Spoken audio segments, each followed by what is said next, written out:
This raises a real question about the process because, as you say, Joe Biden said before he picked Kamala to be the VP, he said, I'm going to pick a black woman. I don't know which one. I don't really care, but I'm going to pick a black woman. And then there were only a few options. Susan Rice, there were only a few options who were prominent at the national level in the Democrats. Susan Rice was the fall man for Benghazi.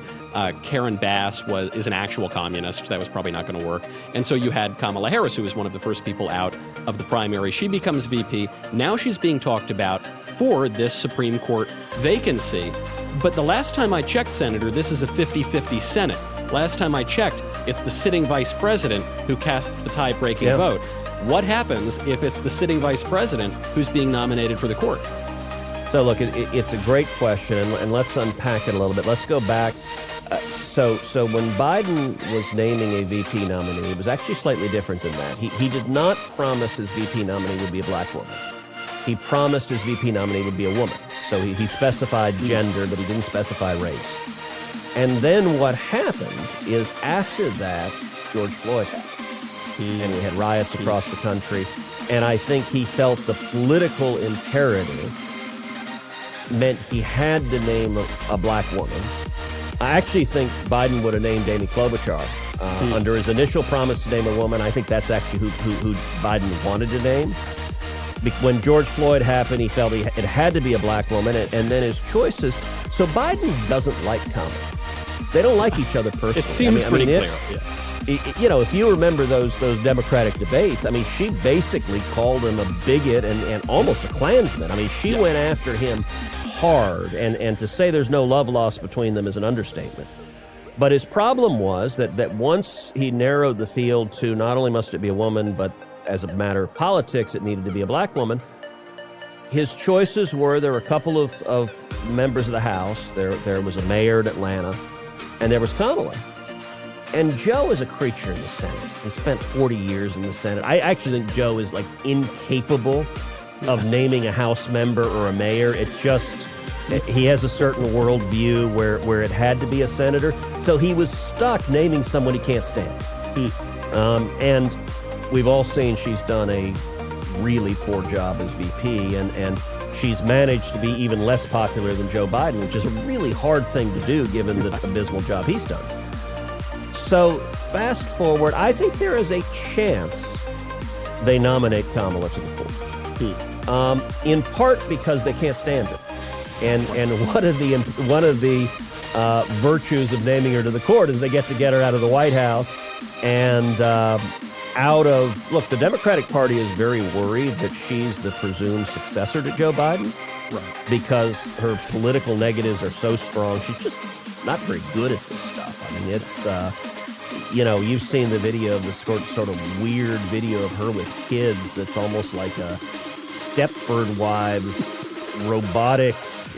It's bizarre.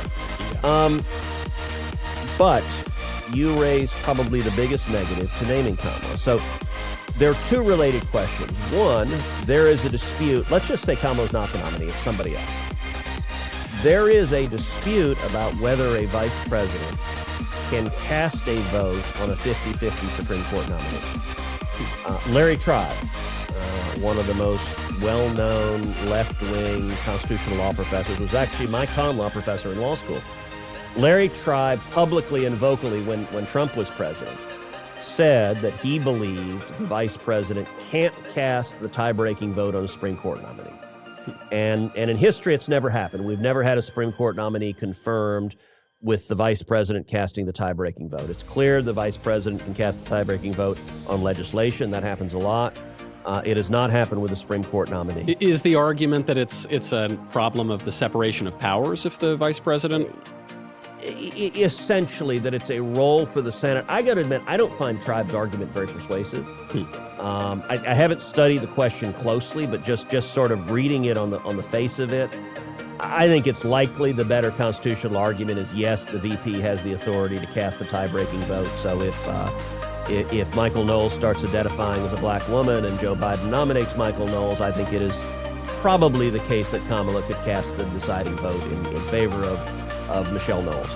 I can't wait. I've said some mean things about her, so I don't know if she'll vote for me, but I'll start trying.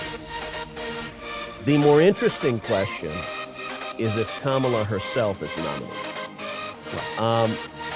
So it is not 100% resolved whether Kamala could vote for herself. The usual precedent when a senator is nominated, something this happens. Look, there are senators that are nominated to different positions that require confirmation. Jeff Sessions was a senator. He was nominated for Attorney General. The usual practice is the senator abstains from the vote. John Kerry was nominated to be Secretary of State. He was a sitting senator. He abstained. The usual practice is you don't vote on yourself because that's kind of tacky. I'm sure if she was nominated, she would love to abstain. My guess is if Kamala was nominated, it probably would be a 50-50 vote. I don't know that for sure. Maybe she'd pick up a Republican vote. I would not be on the fence. I would be a hell no on Kamala if she were nominated. As a matter of Senate precedent, there are some Senate precedents from previous nominations, not Supreme Court nominations, that suggest that a senator at least can vote for himself or herself to be confirmed, that the argument would go at the instant she votes, she's still vice president. And so she has the authority to cast that vote. It would be a fight. It would be a fight with the parliamentarian. It would be a fight back and forth. The bigger challenge would be whether or not technically she'd have the power to do it.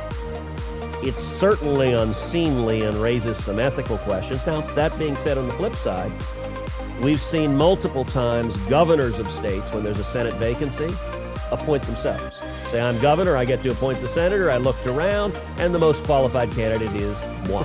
Right. So that is much you could do. My guess is, though, the kind of unseemliness, the ethical problems of a vice president casting the tie-breaking vote on her own confirmation makes Kamala less likely to get the nomination.